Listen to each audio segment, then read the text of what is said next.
Good evening, City Council. This is Anthony Miller, Interim Special Districts Manager, presenting adoption of resolution confirming diagrams and assessments for fiscal year 2024-25 in connection with the city's landscape maintenance districts. Recommendation that the City Council, acting as the legislative body for the city landscape maintenance districts, LMDs, hold a public hearing to receive public testimony regarding the proposed fiscal year 2024-2025 assessments in the city's LMDs, and adopt a resolution of the City Council of the City of Oxnard, California, confirming diagrams and assessments for fiscal year 2024-25 in connection with the city's landscape maintenance districts. This is a map of special districts in the city of Oxnard. Background. The Special Districts Division of the Public Works Department manages 48 assessment districts, which includes 36 LMDs.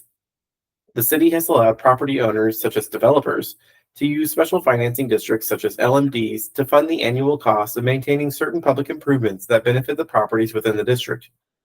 Typically, the developer installed the public improvements at the time of development, and benefiting property owners pay for the cost of maintaining the improvements, such as special benefits, through a special assessment included on the property's annual tax bill. Proceeds of the assessments levied in each LMD fund the special benefit portion of the cost of maintaining and operating the improvements in that LMD. Assessments are levied annually and collected on the property tax roll. Therefore, each year, per the Landscape and Lighting Act of 1972, Streets and Highways Code 22500, the City Council must conduct proceedings to levy the real property assessments.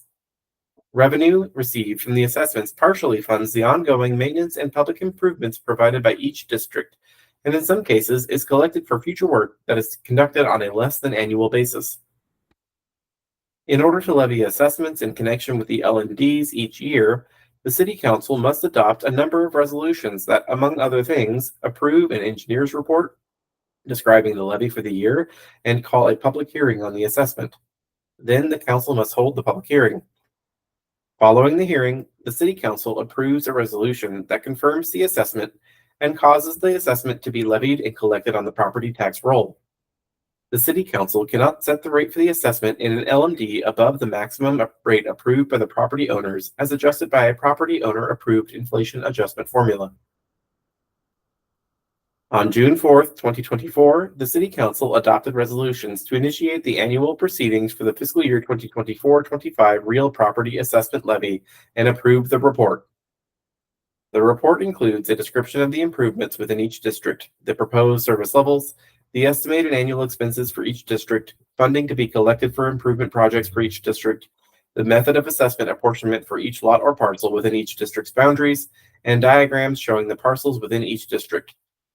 The proposed assessment rates were calculated after a careful and thorough analysis of each district's current financial status. The report also separates and apportions the cost of general benefit as defined in the report, other costs funded by a non-assessment fund, such as the general fund, and the cost of special benefit to the benefiting properties, which is funded by the applied assessment rate. The actual services provided to each district varies from district to district and are based upon the property owner-approved services and funding. The applied assessment rate is the amount needed to fund the services of each district and is the amount actually levied on the property tax roll. It cannot exceed the maximum assessment rate that was approved by the property owners through prior proceedings for each district. After completing an individual analysis of each district's current level of service, anticipated estimated expenditures, fund balance, assigned reserve levels, and future work that is conducted on a less than annual basis, it is recommended to set the applied tax rates as set forth in the report. Parcel-specific detail of the proposed maximum and applied assessment is included in the report as attached, is available from the city's clerk's office, and is accessible from the city's website, www.oxnard.gov. The deadline for delivering the assessment information to Ventura County is July 8th, 2024. Financial impact. For fiscal year 2024-25, the proposed assessment calculations are as follows. Real property assessments of $2,073,515.79, see Engineers Report Table 6.7. Interest income of $95,251, Table 6.5. A general benefit contribution from the general fund in the amount of $226,915.35, Table 6.5, and a subsidy from the general fund for utility overages totaling $52,397.91, Table 6.5. For information specific to individual districts, please refer to the Consolidated Engineers Report. Questions?